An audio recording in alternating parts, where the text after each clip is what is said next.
খাগড়াছড়ি জেলা কমল কমলছড়িতে একটা ভূমি বেদখলের উদ্দেশ্যকে কেন্দ্র করে সেখানে সেটলার বাসিগণদের দ্বারা সেখানে একটা পাহাড়িদের উপর হামলা সংঘটিত হয়েছিল।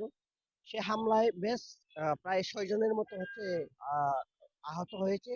আহ, সেই হত্যা সে হামলার ঘটনায় আমরা দেখেছি গতকালকে একজন মারা গিয়েছে চট্টগ্রাম মেডিকেলে চিকিৎসাধীন অবস্থায়। বিমল ত্রিপুরা নামে একজন মারা গিয়েছিল। সে হত্যাকাণ্ডের প্রতিবাদে একই সাথে গত 17ই জানুয়ারি বান্দরবন জেলা আলীকদমে সেখানে মূল জনগোষ্ঠীদের উপর আহ, সংগঠিতভাবে সেখানে একটা হামলা ঘটনা ঘটেছে। সে হামলার বিচারের দাবিতে আমরা আজকে এখানে বিক্ষোভ সমাবেশ করেছিলাম পাহাড়ি ছাত্র পরিষদ ঢাকা নগর শাখার উদ্যোগে।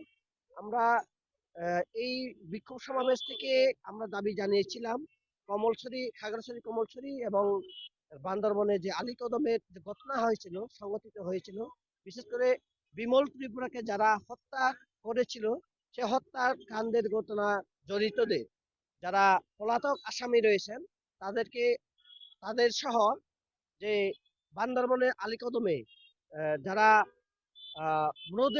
মুরদ জনগোষ্ঠীদের উপর হামলা করেছিল, সেই দুইটি পৃথক দুটি ঘটনার যারা হামলা করেছে এবং হামলার সাথে যারা জড়িত রয়েছে তাদেরকে তাদেরকে অবিলম্বে গ্রেপ্তার পূর্বক দৃষ্টান্তমূলক বিচারের আমরা দাবি জানিয়েছি। একই সাথে সেই সব ঘটনার সুষ্ঠু তদন্ত আমরা দাবি জানিয়েছি।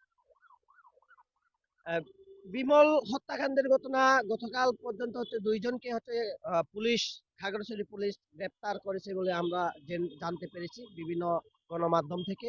কিন্তু জি, আসামির নাম হচ্ছে আহ, একজনের নাম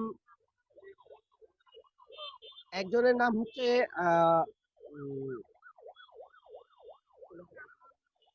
একজনের নাম হচ্ছে জাফর, আর একজনের নাম আমার ঠিক এখন মনে পড়ছে না। আহ এটা আর কি। বাকিরা এখনো পর্যন্ত পলাতক 6 জন।